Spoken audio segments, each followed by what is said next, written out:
Cristo, aqui estamos mais uma vez para darmos continuidade ao estudo da Palavra de Deus proposta pela revista da nossa Escola Bíblica Dominical, que fala sobre as profecias bíblicas, os últimos acontecimentos. Na semana que passou nós estudamos sobre a lição 9, que falou sobre o milênio, né? Muitas informações foram dadas ali. Creio que nesta lição, a lição 10, que também falaremos do milênio, mas assim numa perspectiva mais voltada pelas profecias do profeta Isaías, onde nós percebemos uma continuidade dos fatos, razão pela qual eu penso ser o dispensacionalismo uma escola mais coerente com as Escrituras. Nós até veremos aqui na lição sobre o exemplo de um teólogo que ele prefere desmerecer partes da revelação de Deus para condenar a outra parte. Veremos isso com mais calma.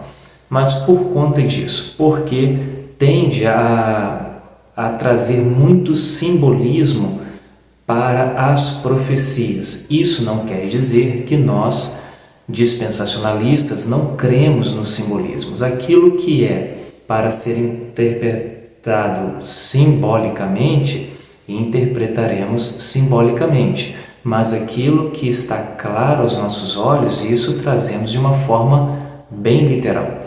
Um exemplo aí está na batalha ali do Armagedon, quando em Apocalipse capítulo 19, verso 11 em diante, diz que Jesus descerá sentado em um cavalo branco. Logicamente, nós não iremos traduzir isso e interpretar isso literalmente como se Jesus estivesse em um cavalo vindo do céu, mas o cavalo ali como símbolo de autoridade, de poder, de realeza, aquele que detém todo o poder, o Rei dos Reis e o Senhor dos Senhores. Mas quanto à guerra das carnes dos poderosos, que haverão de ser comida pelas árvores, pelas aves do céu, isso sim, literalmente nós interpretamos. Então, o que eu quero trazer para os irmãos no estudo da lição 10 sobre as profecias do profeta Isaías é percebermos a continuidade dos fatos, desta forma contínua, ligando a sequência cronológica para percebermos aí que os fatos ali também descritos no Apocalipse tendem a caminhar de uma forma contínua e não cíclica, conforme muitos tendem a nos ensinar. Tudo bem? E algo assim bem importante que eu quero trazer para que os irmãos possam perceber uma forma contínua nas revelações ali de Apocalipse, conforme o profeta Isaías assim nos ensina, é que do capítulo 19 ao capítulo 20, ali não se encerra um ciclo conforme os amilenistas tendem a interpretar. Do capítulo 20 em diante, uma outra história contando os mesmos fatos com figuras novas. Não é isso que o apóstolo João está nos mostrando ali. Por que disso? Porque quando analisamos Apocalipse capítulo 20, ao término do versículo do capítulo 19, verso 21, se eu não me engano, deixa eu ver aqui, Apocalipse 19, verso 21, o capítulo 20, conforme os milenistas tendem a querer nos ensinar, inicia-se aqui no capítulo 19, encerra no capítulo 19, melhor dizendo, um ciclo, e inicia o capítulo 20 como uma outra história, acrescentando aí novos personagens. Mas quando você faz uma análise no grego, você percebe que o apóstolo João não está finalizando um ciclo no capítulo 19 e iniciando um outro ciclo no capítulo 20. Pelo contrário, o que o apóstolo João nos mostra ali é uma continuidade dos eventos. Como nós sabemos, o e no português é uma conjunção aditiva, ou seja, ele vem em um texto adicionando novos elementos dentro de um mesmo contexto e continuidade. E não foi diferente aqui com o apóstolo João. No capítulo 20, ele inicia o capítulo, na minha versão está: então vi descer do céu o anjo que tinha a chave do abismo e uma grande cadeia na mão. Então vi. No grego, ali há uma conjunção e, cai no grego, dizendo e vi descer nos céus. Ou seja, ele finaliza o verso 21 do capítulo 19, os demais foram mortos pela espada que saía da boca do cavaleiro, e todas as aves se fartaram das suas carnes. Inicia-se o capítulo 20, e vi descer do céu, ou seja, o apóstolo João está dando uma continuidade nos fatos. Ele não está interrompendo um ciclo e iniciando outro. Eu trouxe apenas esse esclarecimento para que os irmãos tenham a melhor elucidação da continuidade dos eventos, conforme nós veremos agora pelo profeta Isaías. A elucidação textual vem nos trazendo a informação de que Deus fora rejeitado pelo seu povo e, por conta disso, o próprio Deus separou um remanescente dentre o povo para que pudesse dar continuidade à história, à narrativa. Quando nós formos estudar sobre o tópico 1, citações ao profeta Isaías, nós iremos perceber essa continuidade em curso. Tá? No momento aqui, o que eu quero trazer para os irmãos é apenas essa informação, que a elucidação textual sobre a visão do profeta Isaías, essa visão aponta para um remanescente arrependido que retomaria a terra prometida a Israel para experimentar a plenitude de bênção sob o domínio do servo de Yahvé. Quem é esse? Jesus, o Cristo, o Messias. Então, o propósito aqui da ilustração textual é nos mostrar que, dentro da continuidade das profecias relatadas pelo profeta Isaías, que vai falar também sobre esse período da tribulação, nesse período o Senhor preserva um remanescente, guarda este remanescente para que estes possam adentrar o milênio. A lição 9 falou sobre o milênio e a lição 10 nós estamos dando continuidade ao milênio na compreensão dentro da visão do profeta Isaías. Então, lendo o capítulo 65, que está dentro da terceira parte da profecia do profeta, conforme no capítulo 1, no tópico nós iremos estudar a primeira parte, a segunda parte e a terceira parte. Nesta terceira parte, o Senhor mostra que do verso 1 ao verso 7, aqueles que rejeitaram o Senhor. Deixa eu ver aqui Isaías capítulo 65, onde vai falar sobre o juízo, e a salvação. Ele vem falando que fui buscado dos que não perguntavam por mim, fui achado aqueles que não me buscavam. E o verso 9, para nós finalizarmos a questão da elucidação textual, diz: produzirei descendência a Jacó e a Judá um herdeiro, que possua os meus montes, os meus escolhidos herdarão a terra e os meus servos habitarão ali. Então repare que a promessa de Deus ao povo judeu sempre foi de que este povo haveria de herdar a terra. razão pela qual a igreja será arrebatada antes, para que Deus então viva com os judeus um reinado conhecido como reino milenar, um período de 1000 anos literais, segundo os dispensacionalistas, onde o Senhor exclusivamente reinará com os judeus e com os demais que não se renderam à besta, não receberam a sua marca e nem a adoraram.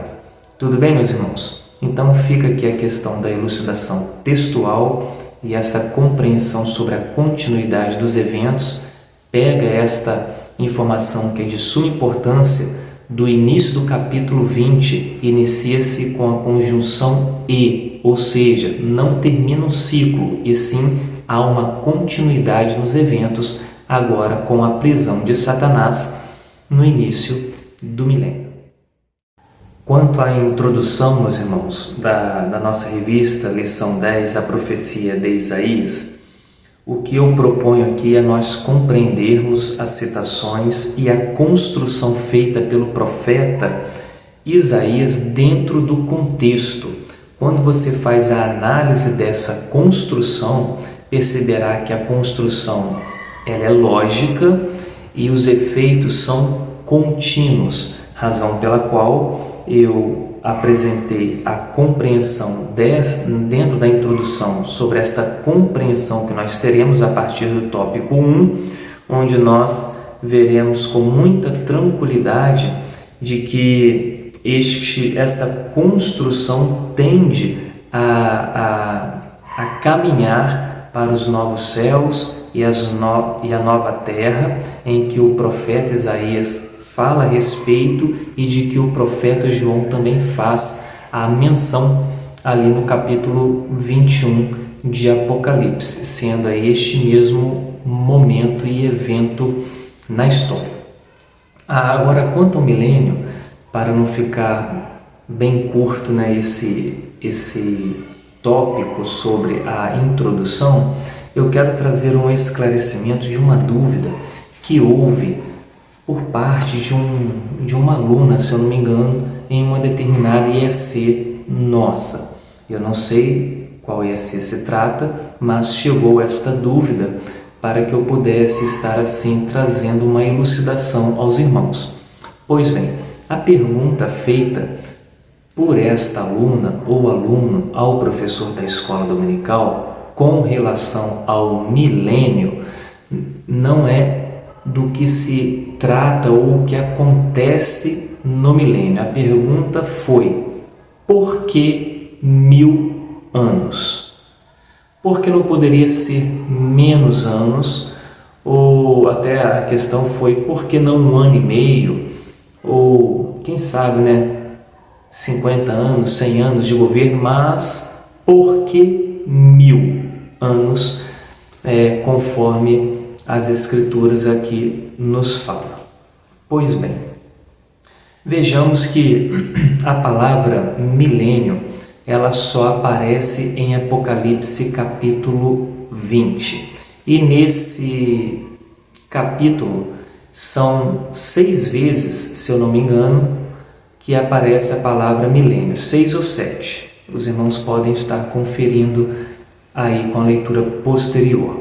A palavra milênio significa 1000 anos, o período em que Satanás será preso e, segundo o capítulo 20, o início deste reino milenar, onde Cristo há de reinar com os judeus.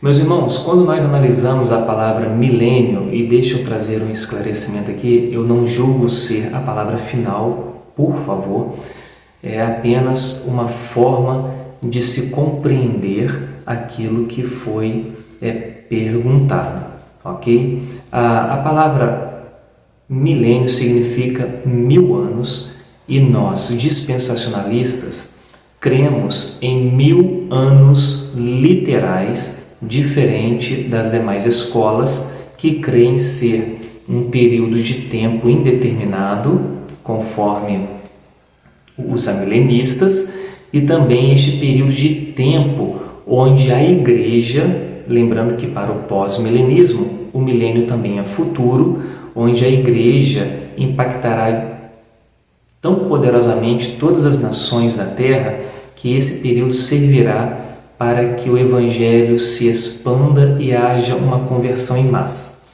Então, os amilenistas creem ser um período de tempo indefinido e os pós-milenistas creem ser um período futuro de 1000 anos, onde a igreja impactará a sociedade. Nós, dispensacionalistas, cremos no milênio como um período futuro, mas não um período de tempo, mas um tempo indefinido, mas um período de tempo literal de 1000 anos.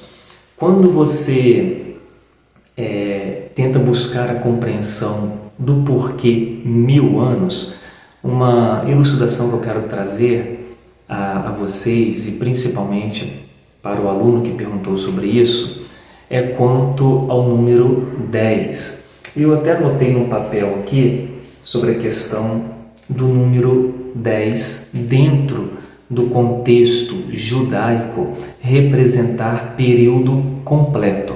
Então, quando você faz a análise do número 10 nas Escrituras, você vai ver que o número 10 tende a mostrar um período completo de um determinado tempo, né? Vamos assim dizer. Quando você vê a criação de Deus, haja luz e houve luz, você vai ver que por 10 vezes o Senhor dá uma palavra criativa ali, totalizando um período de tempo.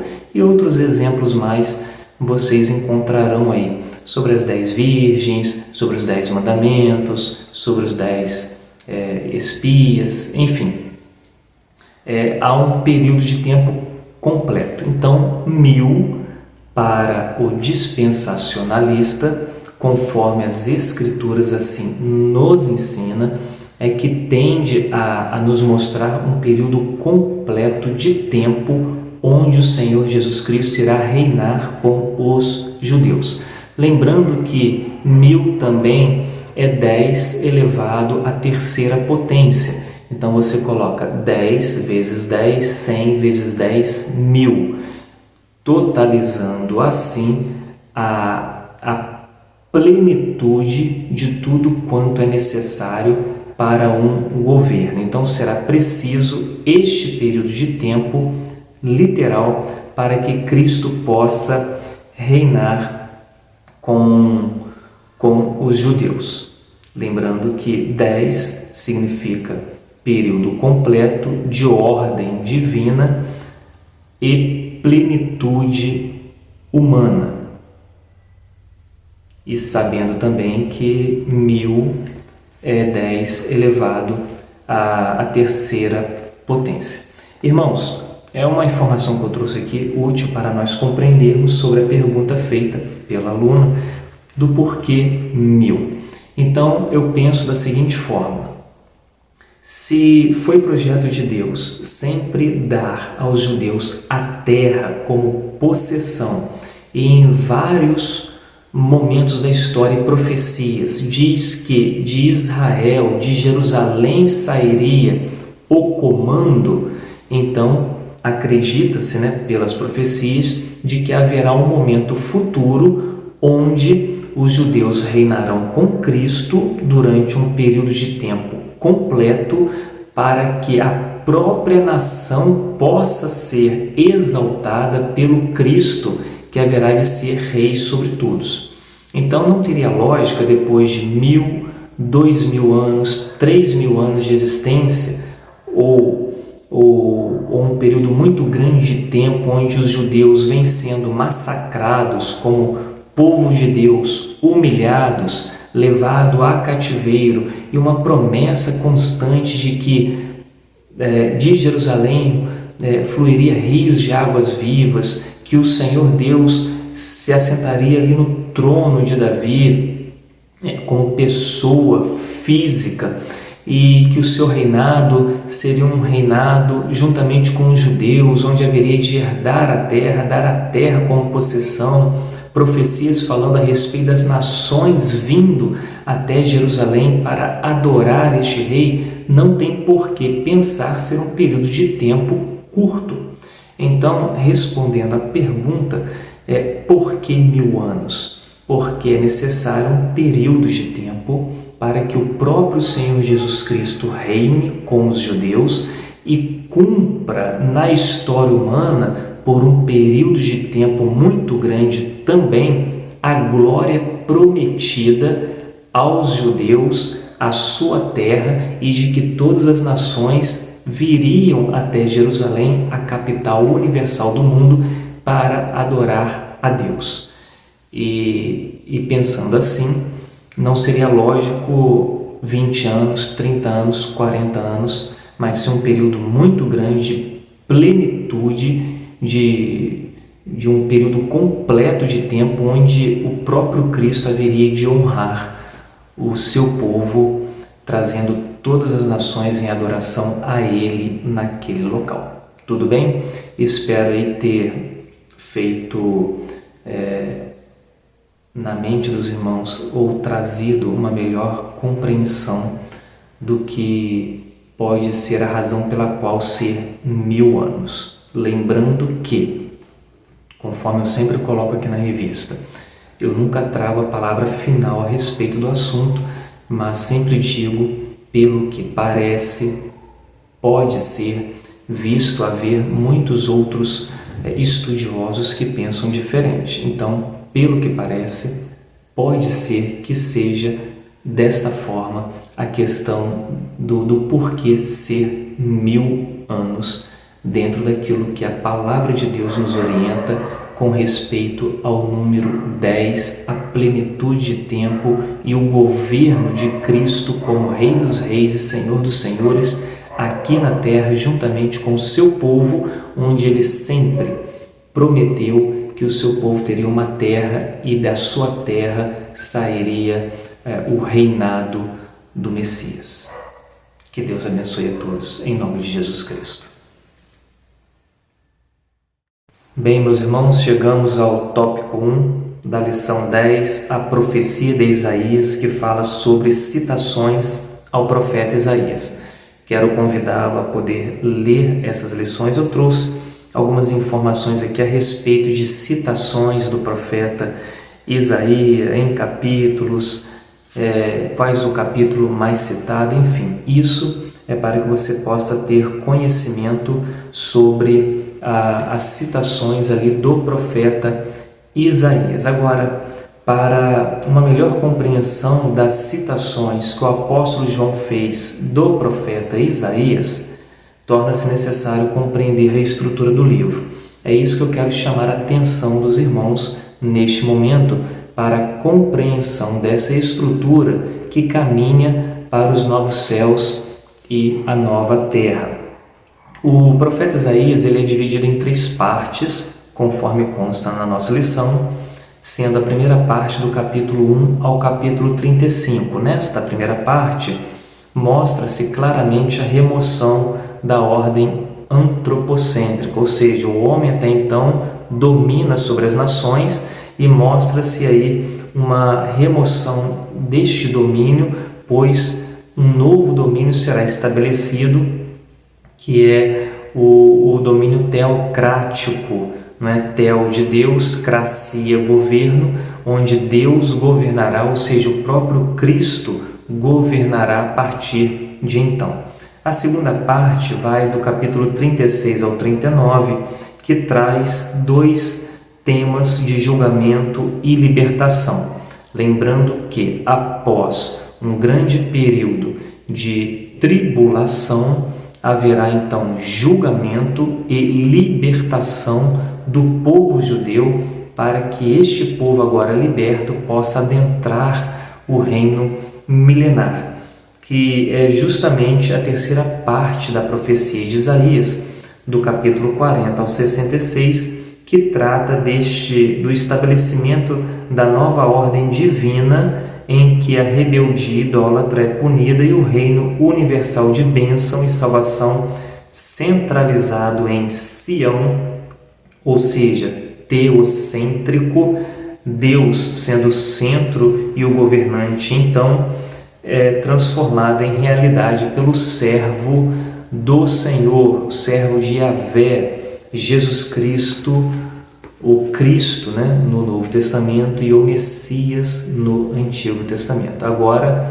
então, finalizando esta terceira parte, Isaías mostra que todo o conjunto de informações, a continuidade dos eventos, desde a retirada do governo humano, passando ali por uma tribulação, onde haverá julgamento, haverá libertação, agora tudo caminha para os novos céus e a nova terra, que é o milênio em si, onde Cristo haverá de reinar juntamente com os remanescentes na fé, conforme Isaías 65, verso 9, que diz: produzirei descendência a Jacó e a Judá, um herdeiro que possua os meus montes, os meus escolhidos herdarão a terra e os meus servos habitarão ali.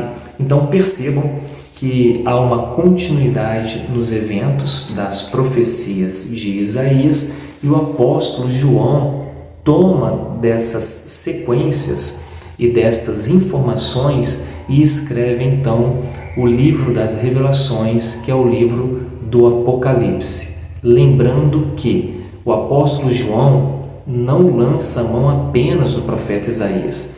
Há profecias ali de Daniel, há profecias de Ezequiel, enfim, um grande homem de Deus que tinha as informações na mente por estudar, ler e memorizar tais informações, razões pelas quais em uma ilha petrificada como Patmos ele poderia, sem auxílio de pergaminho nenhum, escrever o seu próprio livro das Revelações, com todas as informações então já adquiridas há anos de conhecimento e estudo da Palavra de Deus. Então, por que é importante estudarmos tal divisão do livro?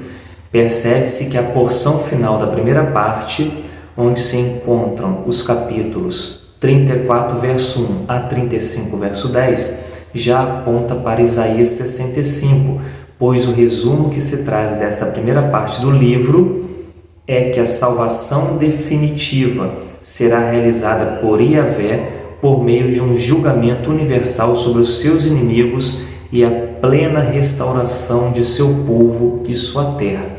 Então, você fazendo a análise da parte final, da primeira parte, que vai do capítulo 1 ao capítulo 35, com a remoção do governo humano ali e estabelecendo um governo universal teocêntrico em Cristo, juntamente com os judeus em sua terra, Jerusalém, já aponta ali para Isaías 65, passando ali pela salvação que vem da parte do Senhor por meio de um julgamento universal sobre os seus inimigos e plena restauração de Israel.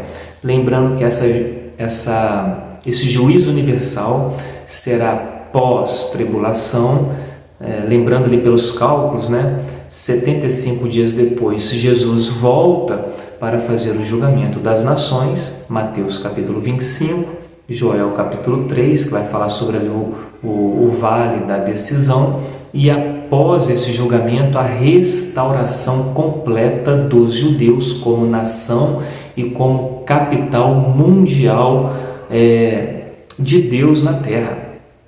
Lembrando que as promessas e as profecias sempre foram voltadas ao povo judeu para herdar terra, e será nesse período, conforme que no final do tópico 1 se faz uma pergunta, quando isso será uma realidade? Então a resposta é no reino milenar, citado aí pelo profeta Isaías no capítulo 65.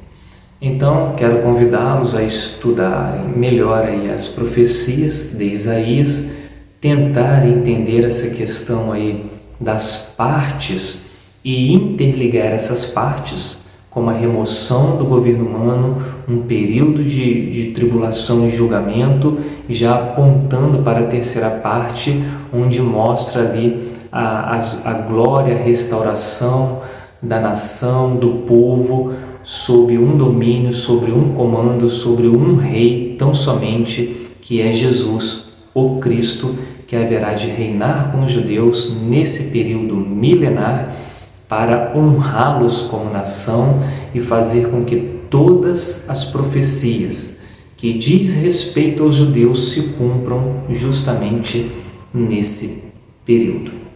Amém, meus irmãos? Então, sobre o tópico 1, o que eu tenho a trazer são essas informações e espero aí em Deus que elas possam ser úteis e proveitosas para o conhecimento e o esclarecimento da palavra do nosso Deus aos irmãos. Meus irmãos, mais uma vez a paz do Senhor Jesus Cristo. Agora nós entenderemos ou buscaremos entender o tópico 2, que fala sobre a mensagem de Isaías 65. Lembrando que nós, no tópico anterior, aprendemos sobre a estrutura do livro, que é dividida em 3 partes, e agora exclusivamente nós iremos falar sobre a terceira parte, que vai do capítulo 40 ao capítulo 66. E o que essa terceira parte tende a nos ensinar? Ensina-nos que haverá uma intervenção de Deus em favor de Israel depois de seu sofrimento na Babilônia. Lembrando que nós sabemos que no passado Deus interviu em favor de Israel, livrou-o da Babilônia, sim, fisicamente ali, e os trouxe à sua terra, só que a história não nos mostra uma profecia completa, onde o conhecimento do Senhor inundaria toda a terra e todos iriam adorar ao Senhor. Não se vê isso. Então, percebe-se mais uma vez, quero trazê-los à compreensão desse duplo sentido das profecias, onde parte dessas profecias já se cumpriu no povo e apontando aí para um evento futuro, onde haverá uma totalidade das profecias em todos os profetas sobre a nação de Israel. Então, o que traz essa terceira parte aí das profecias de Isaías?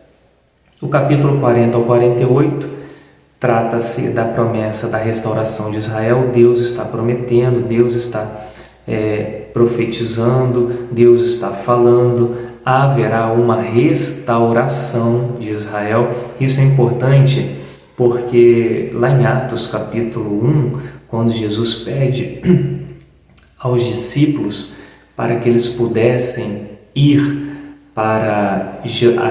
a Jerusalém para serem revestidos de poder, né, do Espírito Santo, o interessante ali, deixa eu ler com vocês aqui, para que os irmãos possam entender a questão dessa promessa de restauração, de que não podemos trazer essas promessas apenas para o simbolismo, conforme muitas escolas tendem a querer nos forçar a entender sobre isso. Tudo é simbólico, tudo é simbólico. Mas você percebe que para os judeus as promessas não são simbólicas, elas são reais e elas são literais. Então repare que no capítulo 40 ao 48, Deus está tratando com os judeus a respeito da promessa da restauração de Israel. Quando Jesus Cristo está com os seus discípulos, momentos antes de ascender aos céus, ele vem falando de que os discípulos, né, pudessem estar indo para Jerusalém, porque de lá seriam revestidos de poder. Está lá em Atos 1, verso 4. Certa ocasião, estando comendo com eles, ordenou-lhes: não vos ausenteis de Jerusalém, mas esperai a promessa do Pai, a qual disse ele: de mim ouvistes. Pois João batizou com água, mas vós sereis batizados com o Espírito Santo não muito depois desses dias. Então a promessa foi: vá a Jerusalém. Aqueles que se haviam reunido perguntaram-lhe: Senhor, restaurarás tu neste tempo o reino a Israel?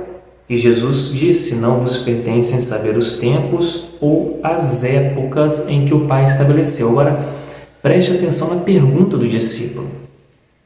O Senhor está nos mandando ir para o foco, onde o Senhor foi perseguido, foi morto, foi crucificado. Nós iremos, nós estamos correndo risco de irmos a Jerusalém, mas nós iremos porque o Senhor mandou, nós iremos obedecer o Senhor. E pela obediência eles voltaram a Jerusalém. Está lá no verso 12. Então voltaram para Jerusalém. Eles voltaram, mas eles voltaram com medo, porque a pergunta desse discípulo, ele está num momento de terror. Deixa eu tentar explicar isso para vocês. Eles estão com Jesus, Jesus pede para que eles voltem a Jerusalém, onde ele fora morto e crucificado, e pede para permanecer lá até do alto ser revestido. Ninguém saberia quanto tempo iriam permanecer lá. Não se sabe como que eles iriam ficar este tempo naquela cidade, pois precisa-se comer, precisa-se dormir, enfim, eles estavam preocupados. E a pergunta é lógica e coerente. Eles perguntam: Senhor, será neste tempo em que o Senhor irá restaurar a Israel? Ou seja, literalmente falando, eles estão perguntando a Jesus: será agora que o Senhor irá estabelecer o seu reino messiânico em Jerusalém? Então repare que as profecias do Antigo Testamento são literais, não são simbólicas, porque o questionamento do discípulo ele é literal, não é simbólico. Então, trata-se do capítulo 40 ao 48 sobre esta restauração, que o próprio discípulo trouxe a Jesus Cristo ali um questionamento. É agora que o Senhor irá cumprir as promessas feitas a Isaías do capítulo 40 ao 48, vamos assim dizer. E Jesus disse: não importa saber os tempos, mas Jesus não negou que o reino um dia seria restaurado. Eu acredito, meus irmãos, que este versículo, este momento em que Jesus esteve com os discípulos, seria muito propício ele poder argumentar e falar assim: olha, vocês estão pensando errado, tudo é simbólico, vocês estão pensando em dias literais. Não, o reino já está em curso, é tudo simbolismo. Jesus tinha condições de poder esclarecer a mente dos seus discípulos, mas ele não fez. Por que ele não fez? Porque Jesus prometeu no passado, através dos profetas, que haveria de restabelecer ou restaurar Israel como nação, como uma nação onde terá um rei que viverá com eles. E Jesus não disse o contrário, ele disse: olha, não importa saber os tempos. O que Jesus afirmou aos discípulos? Não será agora, mas isso literalmente acontecerá um dia. Então repare que o capítulo 40 ao 48 de Isaías fala sobre isso. 49 ao 57 trata da salvação oferecida pelo servo. Do 58 ao 59, Israel é advertida pelos pecados. Capítulo 60 ao 62, o profeta está falando dessa glória que haverá de vir, a futura Sião, pela esperança e renovação de todas as coisas. O 63 ao 65 fala dos severos juízos contra o pecado, ou seja, onde Deus estabelecerá o julgamento ali das nações. E do 65 em diante, mostra-se o início do governo de Cristo em seu reino, onde todas as coisas serão ali restauradas, até haverá harmonia na criação, e nós veremos isso aqui no tópico 3. E do capítulo 66 termina com a profecia sobre a manifestação da justiça em salvação e juízo. Então, o resumo que nós podemos tirar do tópico 2 aqui, que é a mensagem de Isaías, conforme foi proposto aqui no finalzinho do tópico, da forma resumida, que seria: a salvação prometida por Yahvé consiste no estabelecimento de uma ordem teocêntrica, sob a autoridade do servo Jesus, e as bênçãos universais serão concretizadas nesse período. Em que período? No reino milenar. Lembrando que adentrará este reino os remanescentes, o Senhor irá preservar pela promessa de preservação e prosperidade para estes remanescentes, conforme o capítulo 65, do verso 8 ao 16, e lembrando também que nesta nova ordem, onde Israel será o reino universal, a capital do mundo, a Israel restaurada, ali não é o estado perfeito, ou seja, não é o estado eterno. Ainda está no reino milenar. Ali ainda haverá enfermidades, haverá mortes, haverá desobediência, conforme nós vimos anteriormente, e conforme está aqui no finalzinho do tópico 2, onde ainda se fará presente a morte e a maldição, capítulo 65, verso 20, apesar de haver harmonia, justiça e paz com os seres criados, 65, 25. Então, meus irmãos, para finalizarmos o tópico 2, peço aí que os irmãos vejam a questão da continuidade dos eventos e a questão da literalidade do reino, das promessas feitas aos profetas no passado, de que Israel seria restaurada como nação e de que este reino ele é literal, 1000 anos, onde os judeus irão reinar com Cristo, razão pela qual o Senhor não corrigiu a preocupação daquele discípulo, só disse que não importava saber quando, mas que este reino viria. Não seria aquele momento ali em Atos 2, Pentecostes, mas que este reino viria. E estamos falando justamente desse período que é o reino milenar. Que Deus abençoe a todos. Espero aí tê-los ajudado um pouco mais na compreensão do texto bíblico. Meus irmãos, mais uma vez, a paz do Senhor Jesus Cristo. Vamos finalizar a lição 10 falando sobre novos céus e a nova terra. Um conceito, uma profecia dada pelo profeta Isaías aí por volta de 800 anos antes de Cristo, e o apóstolo João lança mão dessa profecia para escrever sobre o livro das revelações, o Apocalipse, falando deste momento também dentro do reino milenar. O que eu quero trazer de compreensão para os irmãos aqui, para nós não ficarmos muito presos a este tópico aqui?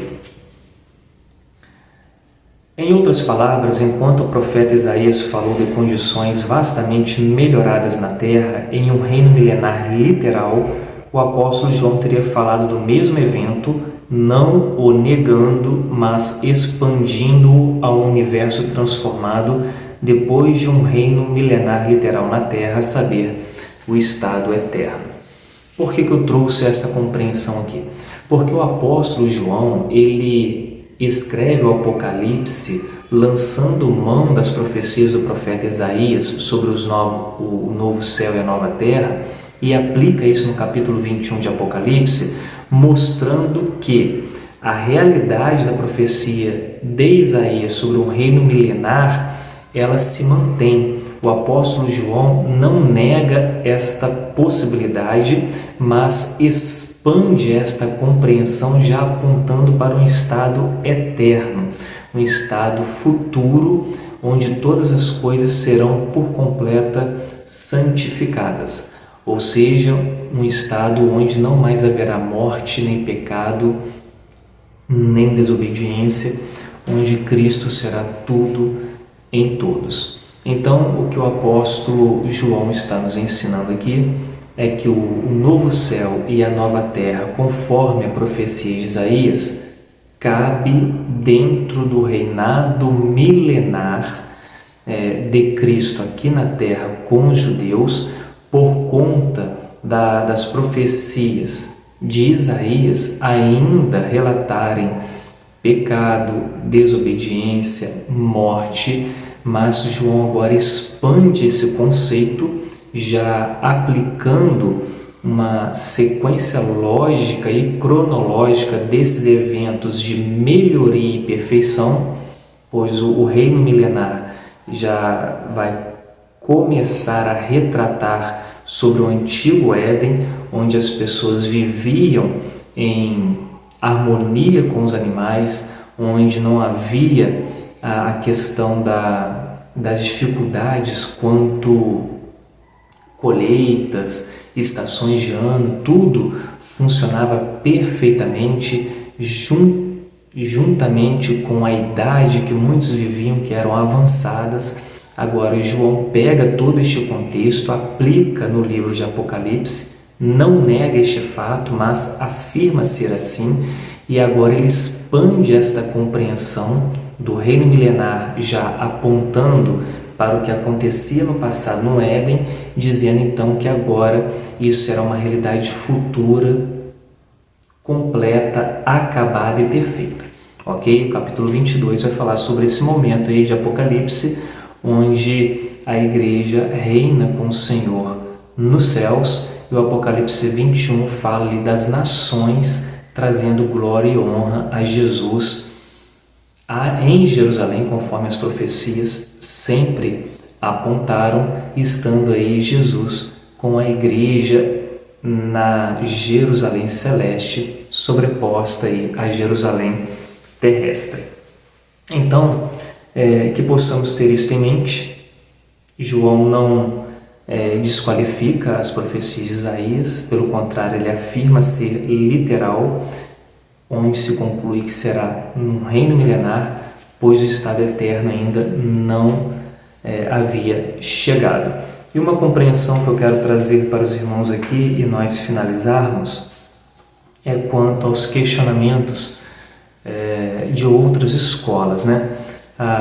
Um questionamento muito que é feito principalmente pelos amilenistas, né? E conforme essa revista que trouxe o nome de Anthony Hoekman, que é um amilenista, eles tendem a negar a profecia de Isaías capítulo 65, quando fala sobre novos céus e nova terra, pois ali o profeta está falando do estado eterno, porque o texto diz que ele está criando novos céus e nova terra.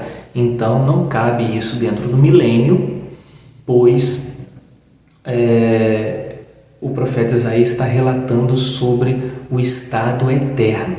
O problema é quando você analisa desse jeito e que ele também não sabe responder, aí ele joga para o simbólico, né? Quando uma pessoa não sabe responder a algo, traz simbolismo para aquilo, porque o simbolismo você pode pensar qualquer coisa. Então, eles querem acreditar ser o estado eterno, mas não conseguem explicar a questão do pecado, da morte, da desobediência ainda nesse período. Aí joga tudo isso para o simbolismo, conforme está aqui na página 57 da nossa revista. Ou seja, então, como nós podemos compreender a questão dos novos céus e a nova terra ali em Isaías 65 e Apocalipse capítulo 21? Deixa eu trazer uma elucidação para os irmãos. Também não digo ser a palavra final, mas uma forma de compreensão. Apesar do profeta Isaías estar falando sobre criar novos céus e nova terra, e o apóstolo João também dizer sobre novos céus e a nova terra, não se tratando ali do estado eterno, mas do reino milenar, mesmo dizendo que estava criando, eu quero trazer uma compreensão sobre algo que aconteceu no Gênesis. Mas antes de eu trazer essa compreensão, perceba que nisto que é criado, nisto que é trazido ali a um momento que será histórico e futuro, isso nos mostra claramente através da profecia de Isaías e também do apóstolo João, que nesse período haverá ali a questão das nações vindo adorar ao Senhor em Jerusalém, e que nesse período haverá os restantes das nações, conforme Zacarias 14 vai dizer lá no verso 16, que muitos não subirão de ano em ano para adorar o Senhor, ou seja, haverá desobediência nesse período. Apocalipse 65 está dizendo que haverá morte e ainda haverá pecado nesse período. Apesar de estar dizendo que criou novos céus e nova terra, essa criação não cabe para o estado eterno, mas sim conseguimos encaixar essa nova evolução da existência no reino milenar. Por quê? Quando nós analisamos Gênesis, e você pode pegar esta argumentação do verbo criar, o verbo bará, é trazer à existência algo que não existia. E Deus trouxe à existência a criação, sim, o verbo bará.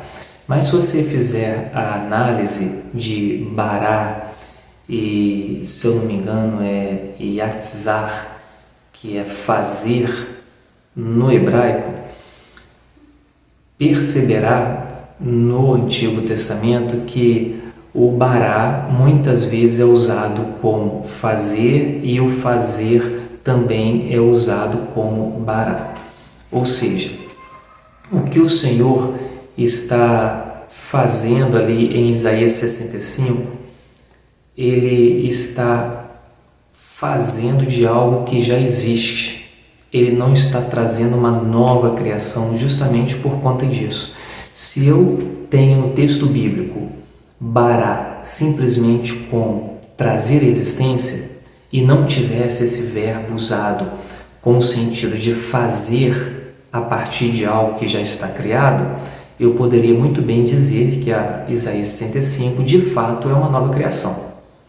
Mas como eu não tenho isso fechado no Antigo Testamento, sendo essa palavra usada tanto para criar como para fazer, então eu entendo que ali o Senhor ele não está trazendo uma existência nova, mas sim um refazer, uma reorganização, uma reestruturação de conceitos, de moral, de ética, de harmonia na criação, em um governo que será universal.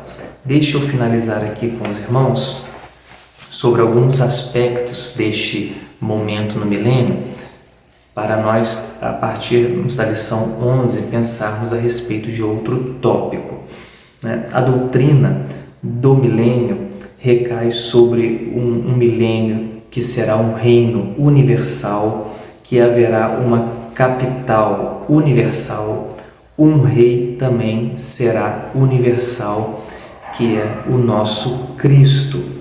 Nesse reino milenar haverá o cumprimento de Zacarias 14:9, que diz que ele será rei sobre toda a terra.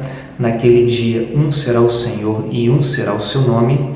Haverá um conhecimento universal de Jesus, cumprindo ali Isaías 11:9, que diz: ninguém fará nenhum mal, nem destruirá coisa alguma em todo o meu santo monte, pois a terra se encherá do conhecimento do Senhor, como as águas cobrem o mar. Ou seja, nós não estamos vivendo esse momento ainda, esse momento se dará no reino milenar. E também características deste reino: haverá justiça, haverá paz, haverá alegria. Há vários textos bíblicos falando sobre isso, profetas do Antigo Testamento relatando sobre isso em suas profecias.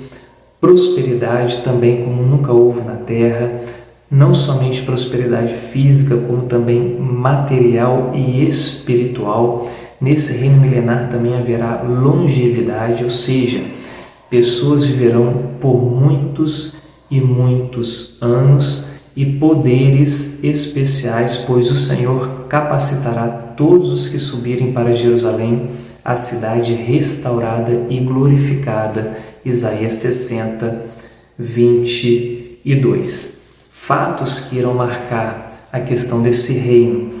Nós encontramos a prisão de Satanás no início deste reino milenar, para não mais enganar as nações neste período. A ferocidade dos animais desaparecerá, ou seja, haverá harmonia na criação, homens e animais. Aumento da luz do sol e da lua, está lá em Isaías 30, 26. Como resultado dessa claridade, o ar será purificado, produtividade na terra, ecologia em ordem, ou seja, nesse período não vai haver mais devastações, terremotos, maremotos, tsunamis.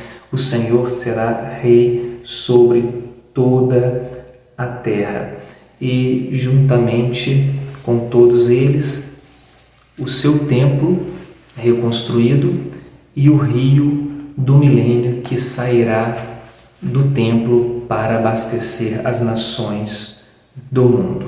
E por fim, quero trazer aqui um resumo para que possamos encerrar esse momento. O milênio será um período de 1000 anos, será após o julgamento das nações, será na terra, abrangerá toda a terra. Na instituição do milênio, o diabo será preso. No milênio, o governo será teocrático. Israel e as nações amigas serão os moradores na dispensação milenar. Os judeus possuirão toda a terra prometida. Jerusalém será o centro da atenção de todo mundo. Toda a terra conhecerá o Cristo literalmente. O pecado não será tolerado, ou seja, ainda haverá pecado, mas não será tolerado. As armas serão convertidas em ferramentas agrícolas. O milênio será a dispensação da paz. A vida humana será prolongada, plena fertilidade no solo, prosperidade entre homens e mutações no solo, mudanças no reino animal. Cristo reinará por 1000 anos na terra, 1000 anos literais. Os salvos serão sacerdotes de Deus de Cristo no milênio, e após o milênio, conforme nós iremos ver posteriormente, Satanás será solto para voltar a enganar as nações.